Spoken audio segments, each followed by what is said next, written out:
So I'm happy with the snare and the hat bounce. Usually at this stage I'd move on to the 808, so let's see which 808 is going to work best. Now in this 808 folder, I just design a lot of sounds before I actually release a kit. I usually narrow it down to like the top 10, 15 or 20 depending on the size of the kit I'm releasing. But then I also include some of the essentials just because it's always handy to have them there. Like everyone uses the spins and the Z, they're in every kit, so I might as well keep them there just so people have easy access to them if you're using this kit. So let's see which one's going to work. We'll just bring in any of them. Now for this melody, we're working in D minor. So there's a good chance the bass note is going to be D minor. That's not always the case, but I know from the melody breakdown that that's going to be the note. Usually when I'm using 808s, I like to check that it's tuned to C, so that when I play C on the keyboard, it's actually going to play the note C of the 808. When I release kits, I tune everything to C, but this kit isn't finished, so this might not be tuned to C. So we'll right click, select Edit in Audio Editor, click here, Detect Pitch Regions, and yeah, this one's actually tuned to C sharp. So we're going to go here, and then right click on C sharp. And now when I play C, it's actually going to play C. We're going to right click there and select cut itself, and this means the notes aren't going to overlap. You don't want bass notes overlapping because you'll just get a huge buildup of mud. Let's just see how some sound, and then I'll break patterns down for you. I actually like this one. This is one of the ones I designed from scratch, but it's just got a cool ring to it. So yeah, we could start with this. And then for the patterns, usually you'll have one on the downbeat, which is like the first note, right at the beginning. And then one of the most common patterns you'll find is this.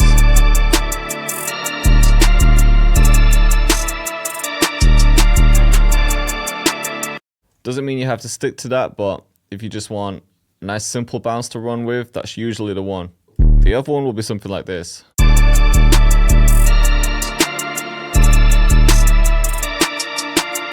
You could even delete this one.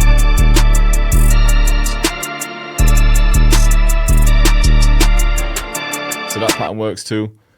And if you're wondering what the go-to 808 is for trap beats, 9 times out of 10, maybe even more than that, it's the spins or Z. So that's why I just like to include the essentials in here. Like if I swap it for the spins, usually sounds good. But I like to go to pre-computed effects and just boost it a bit. And you also want to make sure on your master, you're using a soft clipper. And I don't change any of the settings on here, I just leave it like that. And sometimes I'll bring the out knob up as well, just to make it a bit shorter. And now if I go to view, scale highlighting, we'll select D minor because that's the key we're working in. And then right at the end, if you remember, the bottom note just changes a bit. You can hear it in the bass note. So we can sort of copy that. So it sounds like it's going down, probably to A sharp.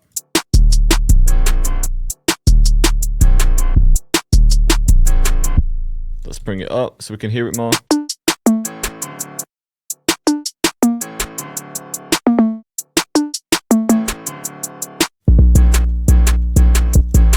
Yeah, it's A. So yeah, we could keep 2 there.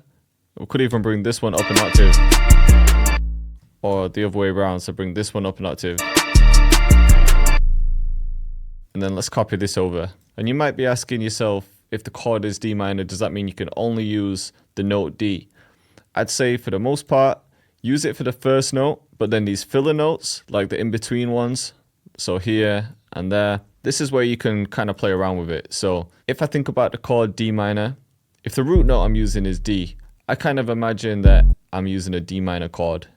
It's not always the case because you could have variations like this, and maybe some other stuff too. But these are the notes I tend to run with. If I'm creating a chord, I'm just going to skip a note in the scale, skip another note, and then I'm thinking to myself, okay, maybe F is going to sound good, maybe A is going to sound good. A lot of the times as well, it's pitching it up by 7, which can be another note, and that's going to be one of the same ones we just had. So if we go 1, 2, 3, 4, 5, 6, 7, that A note again. So my guess is we're using the D minor chord. That's my thought process when I'm thinking of these filler notes. So we could even try something like this.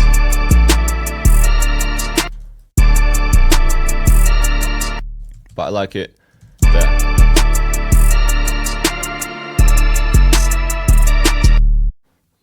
Try that. could experiment like that, but I like this for the first half. I might pitch this one up an octave. I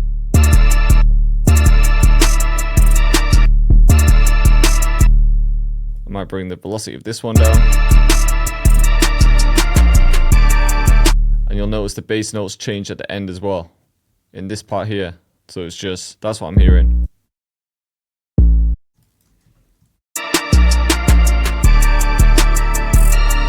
So now it's fitting it more.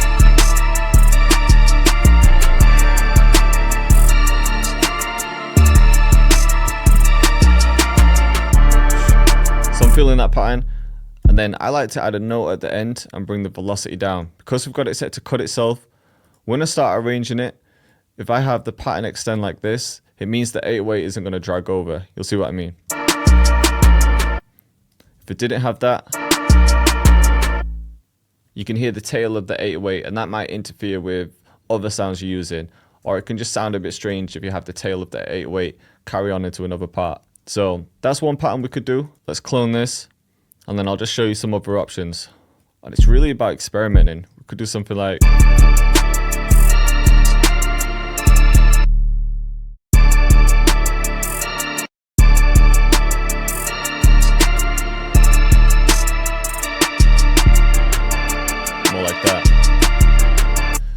I'm thinking about the overall drum bounce, so I can hear the snares. I'm just trying to get each thing to have its own space, so it's almost like they're bouncing off each other. But that also doesn't have to always be the case. Sometimes it's fine to have an 808 land when the snare hits as well. Some people are against that because the mix can peak, but then we've got a soft clipper anyway, so I don't worry about that too much.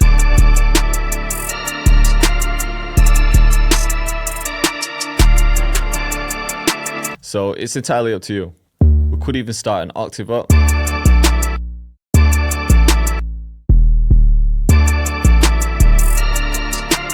But yeah, let's go back to my first pattern because I want to show you another thing you can do. And this is going to be 808 rolls. And usually with the rolls, I don't like to overdo it. I don't want to make the patterns so complicated that it's going to be a struggle for artists to get on there. So I'm always keeping that in mind, but I do want to show you how it's done. So usually I kind of use the roll sparingly. And maybe towards the end of the 8 bar.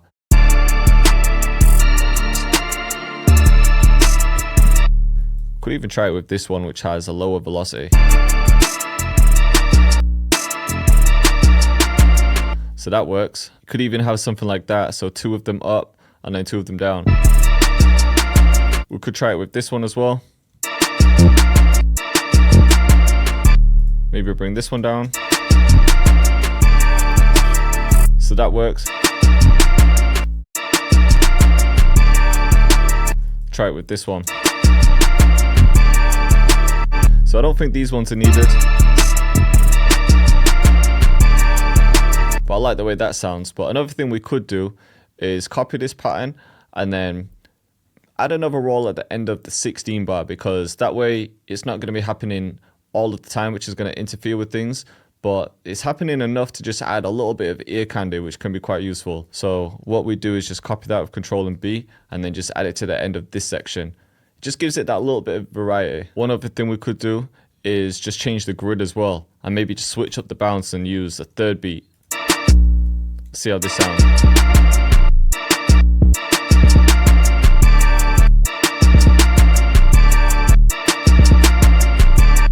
And let me show you with the hats muted because it's not going to be the right bounce.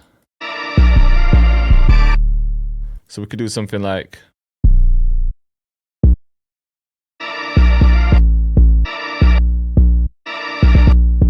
Just quantize that. You see what I'm saying? So it still fits. But now if we turn the hats on, just doesn't sound right because the hats have got a completely different bounce to it. So if you really wanted to use those triplets, what we could do is still keep third beat on, but then just play around with the hats so they won't match the 808.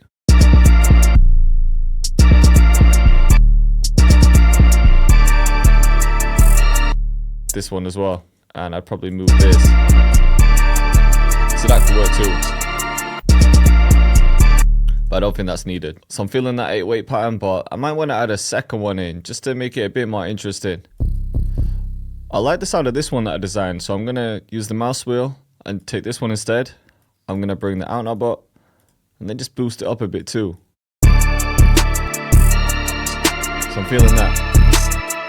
It's a bit more unique, but I'm also still going to use the spins, but I'm just going to swap them around a bit. So I might have the first three with this note, and then the middle notes I'll use with the normal spins.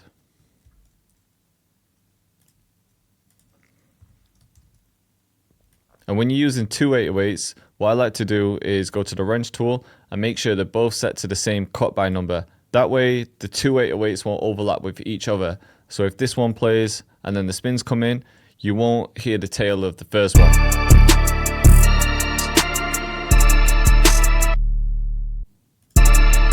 We need to boost this one a bit as well.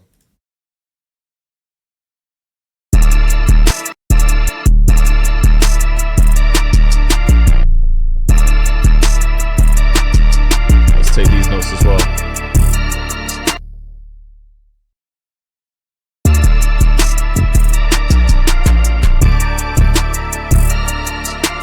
And then just to try one more thing, I might take these notes and then paste them into this one.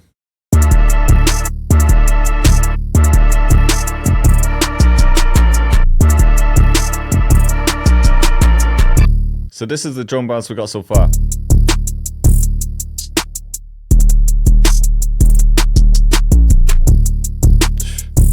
Sounding hard, it's hitting, unique. So yeah, this is actually a really interesting 808, but it works. Next we're going to go to the kicks. And we'll just use the essential rat kick for this one. I just know it works well with the spins. We're going to boost it, and we're just going to follow some of the notes.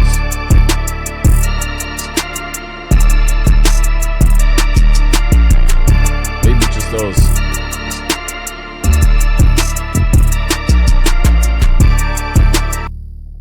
You'll notice it's not quite punching hard enough, so let's bring the boost up. Now, if it's clashing a bit too much with the 808, what you could try to do is reverse the polarity of the kick, which is going to flip the waveform upside down.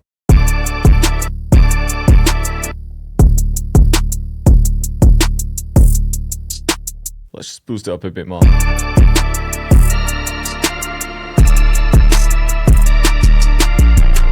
And you can also change the pitch of the kick.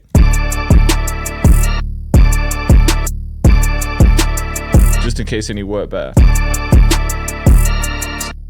You'll notice this 808, for example, has a transient at the beginning, which almost sounds like a kick. So if you really want to add a kick, and that's just getting in the way too much, what you could also do is just bring this up until it cuts most of the kick. You see how it's just sounding a bit too distorted there? We could also try and bring the attack up. The attack is how long it's going to take for it to reach its maximum volume. So if you think about that, it's essentially fading it in. But if we just add a little bit, it's just going to take out that click. But if you do that, you might need to go to the notes, press Ctrl and L, and it's going to link them together. And that helps you control the length of the 808 as well. So maybe you want this one to stop here.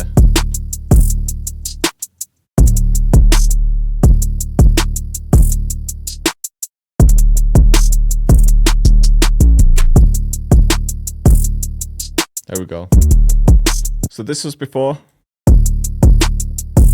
You can hear there's just a bit too much distortion. So I only brought this up by 2%. And then I activated the envelope. I turned everything down except for the hold. And just brought the attack up. But this is only 4%. And then it's just about finding that sweet spot. You don't want to take away too much punch, but you also want it sounding somewhat clean. Oh, that to me sounds good.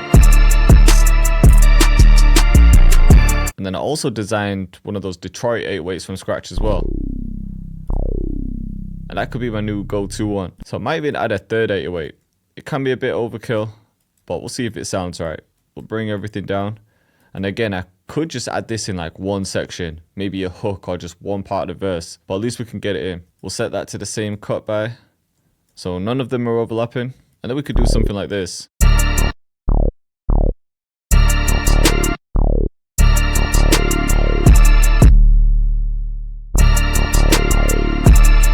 Yeah, more like that.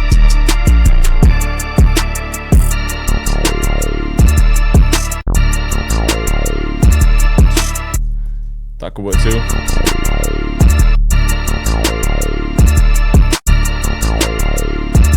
So yeah, I'm not saying this is necessary, but I just want to show you a few different options that you can run with. Cool, so I've shown you a few different variations for drum patterns. In the next one, we're going to go through percussion, so I'll see you in that one.